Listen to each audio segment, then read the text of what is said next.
சபைகள் எதைக்கு இழந்து போய் கொண்டிருக்கு தெரியுமா? ஆத்துமாக்களை அதிகமாய் சம்பாதிக்கிற நோக்கத்திலே ஊழியர்கள் ஓடிக்கொண்டிருக்கிறாங்க. விசுவாச மக்கள் ஆத்தும ஆதாயம் கொண்ட பாரத்தோடு ஓடிக்கொண்டிருக்கிறாங்க. நிச்சயமாய் அது கர்த்தர் நமக்கு கொடுத்த கட்டளை, அது நாமும் செய்ய வேண்டும். ஆனால் இன்றைக்கு சபை எதை இழந்து கொண்டிருக்கிறது தெரியுமா? பரிசுத்தத்தை இழந்து கொண்டிருக்கிறது.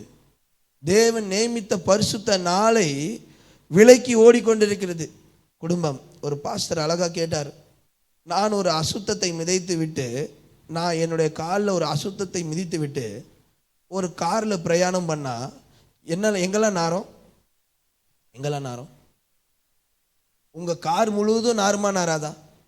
அந்த அசுத்தம் எங்கே இருக்குன்னு நிறைய பேருக்கு தெரியாது. ஆனால் அந்த கார் முழுவதும் என்ன பண்ணும்? நாரும். உங்கள் பிள்ளை ஒரு அசுத்தத்தை மிதித்து விட்டு உங்கள் வீட்டுக்குள்ளே நுழைந்தா என்ன ஆகும்? உங்கள் வீடு முழுவதும் என்ன பண்ணும்? நாரும். ஒரு நபருக்குள்ள அசுத்தம் காணப்படுமானால் அந்த சபையே நாரும். அல்லேலூயா.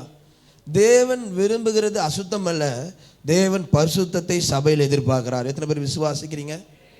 தேவன் உங்களுடைய குடும்பத்தில் பரிசுத்தத்தை எதிர்பார்க்கிறார். ஆனால் இன்னைக்கு நம்ம என்ன எதிர்பார்க்குறோம்? சபையில் சில சகோதரர்கள் மாத்திரம் ஜெபிக்க வராங்க, சில இடங்களில் சகோதரிகள் மாத்திரம் ஜெபிக்க வராங்க. என்னுடைய குடும்பத்துக்காக நான் மாத்திரம் ஜெபிக்கிறேன். பிள்ளை, நீ வீட்டில் உட்காந்து என்ன பண்ணு? படிக்க வேணும், நிச்சயமாக படிக்கணும். ஆனால் உங்களுடைய பிள்ளைகள் ஒருவேளை அசுத்தத்தை மிதித்து வந்தாலும் அது உங்களையும் நார பண்ணும், அது நம்முடைய சபையும் நார பண்ணும். அல்லேலூயா. இன்னைக்கு ஆகவே தான் நீ எப்படி வேணாலும் இருக்கலாம், எப்படி வேணாலும் வாழலாம். கொஞ்ச நேரம் ஆண்டவர் என்ன பண்ண போதும்? ஆராதிச்சா போதும். உங்களுடைய காணிக்கைகளை நீங்கள் கொடுத்தா போதும், உங்கள் ஜெப குறிப்புகளை நீங்கள் ஐயா கிட்ட கொடுத்தா போதும், உங்களுக்கு ஆசீர்வாதம் வந்துடுது என்று சொல்கிறதெல்லாம் முட்டாள்தனமானது. அல்லேலூயா. வேதத்துக்கு புறம்பான உபதேசங்களை இன்றைக்கு அதிகமாய் கூற வேண்டியதற்கு காரணம் என்ன தெரியுமா? இதற்கு பின்னாடி பிசாசானவன் அந்த சபையினுடைய பரிசுத்தத்தை திருட பார்க்குறான். அல்லேலூயா. நீங்கள் பரிசுத்தத்துக்கு ஏதுவான ஒரு சத்தியத்தை கொடுத்து பாருங்களேன், பிடிக்காது. நீங்கள் உங்கள் பிள்ளைகளுக்கு ஒரு நல்ல ஒரு பரிசுத்தமான வாழ்க்கைக்கு நேராக நீங்கள் நடத்தி பாருங்கள், அவங்களுக்கு பிடிக்காது. உங்களுடைய கணவரை நீங்கள் பரிசுத்தத்துக்கு நேராக ஒரு வார்த்தையை சொல்லி பாருங்களேன், அவங்களுக்கு பிடிக்காது. ஊழியக்கார விசுவாச மக்களை பரிசுத்தத்துக்கு நேராக அழைத்து வரட்டுமே, பிடிக்காது. ஏன் பிடிக்காது தெரியுமா? பின்னாடி அவருக்குள் போராடுகிற ஒரு பிசாசின் ஆவி இருப்பதனால தான் தேவனுக்கு நேராய் அவர்களை போக விடாமல் பண்ணுகிறது. இது யாரெல்லாம் தாக்குகிறது? சிறு பிள்ளைகள் முதற்கொண்டு பெரியோர் வரைக்கும், ஏன் சபை ஊழியர்கள், தலைவர்கள், ஸ்தாபன தலைவர்கள் நிறைய பேர் இந்த பரிசுத்தத்தை இழந்து கொண்டிருக்கிறாங்க.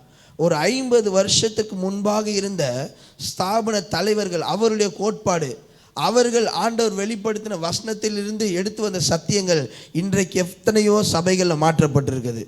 எத்தனை பேர் விசுவாசிக்கிறீங்க? அல்லேலூயா. எத்தனையோ சபைகள் தகப்பன் ஊழியம் செய்யும் போது ஒரு சத்தியம், மகன் அந்த ஊழியத்துக்கு வரும்போது வேறு சத்தியம்.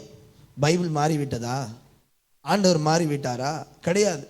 இதற்கு ஒரே ஒரு உதாரணம், கிருபையின் காலத்தில் இருக்கிறோம். கிருபையின் கர்த்தர் எதை செய்தாலும் என்ன பண்ணுவார்?